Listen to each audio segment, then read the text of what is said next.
యేసంటే ఇష్టం, కానీ యేసయ్య ఇష్టాన్ని నెరవేర్చేంత స్థాయి లేక చతికిల పడుతున్నావా? నీకు ఛాన్సులు ఇస్తాడు. నీ లోపాన్ని నీకు హృదయంలో యేసయ్యంటే ప్రేమ ఉందా, ఇష్టం ఉందా, ఆ స్టాండర్డ్కి ఎదగాలని ఆశ ఉందా, సిన్సియర్గా ట్రై చేస్తూ కూడా రీచ్ అవ్వలేకపోతున్నానని ఒక బాధ ఉందా? నువ్వు ఛాన్స్ కొట్టిసినట్టు తిరగలేదు. నీ లోపములు సహిస్తున్న దేవుడు నీకు అవకాశాలు ఇస్తాడు. ఆ తపన నీలో ఉంటే నువ్వు బతికిపోయినట్టే. నేను అంటున్నాను, ఆ మెనుకుమంటున్న ఆ దీపాన్ని ఆరనివ్వకుండా చూసుకోండి.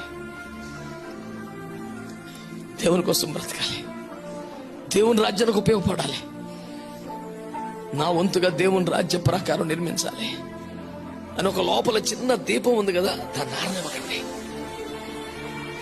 క్వెంచ్ నాట్ ద స్పిరిట్, ఆత్మను ఆర్పకండి.